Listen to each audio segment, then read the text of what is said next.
ये छोटा सा डिफरेंस है, difference between micro economics and macro economics. अब इकोनॉमिक्स में एक मोस्ट इंपॉर्टेंट डिफरेंस है, what is the difference between micro economics and macro economics. ये बहुत बार क्वेश्चंस जो है एग्जाम में भी आ जाता है। अभी इसके बेसिस ऑफ डिफरेंस है micro economics and macro economics. अब स्कोप ऑफ स्टडी यानी कि इसमें माइक्रो इकोनॉमिक्स में हम किस बात को लेकर स्टडी करते हैं, it studies problem of scarcity and choice at the level of individual. अब आपको पता है कि इकोनॉमिक्स में क्या हमने क्या स्टडी किया था कि हमारे पास जो रिसोर्सेज है वो तो क्या है, लिमिटेड है, लेकिन जो ह्यूमन की वांट्स है वो तो क्या है, अनलिमिटेड है, वो तो बहुत कुछ चाहता है।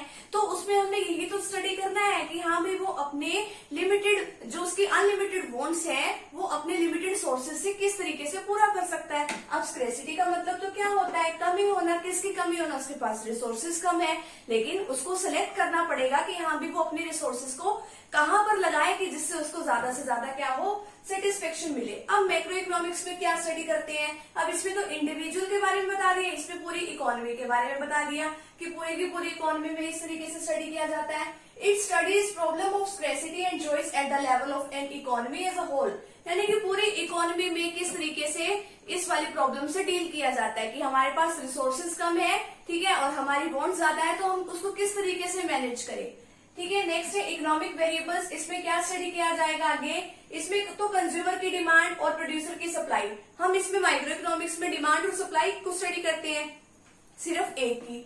आगे क्या है, इसमें हम मैक्रो इकोनॉमिक्स में aggregate demand and aggregate supply जो है डिस्कस करेंगे। ठीक है, ये आगे आपके चैप्टर्स में है। एग्रीगेट डिमांड का भी है, एग्रीगेट सप्लाई का भी है। एग्रीगेट का मतलब होता है टोटल, यानी कि टोटल डिमांड एंड सप्लाई के बारे में हम स्टडी करेंगे। नेक्स्ट है अजम्पशंस। इसमें तो ये माना जाता है कि जो मैक्रो वेरिएबल्स हैं वो क्या है, कांस्टेंट है। अब मैक्रो कौन से, ये वाले। अब हमने ये वेरिएबल्स ये ऊपर वाला पॉइंट किया है ना, तो इसमें माना जाता है कि जो एग्रीगेट डिमांड और एग्रीगेट सप्लाई जो वो कांस्टेंट है। अब इसमें क्या है, माइक्रो वेरिएबल्स आर कांस्टेंट। इसमें माना जाता है कि ये वाली चीजें जो है वो कांस्टेंट है, consumer demand and producer supply.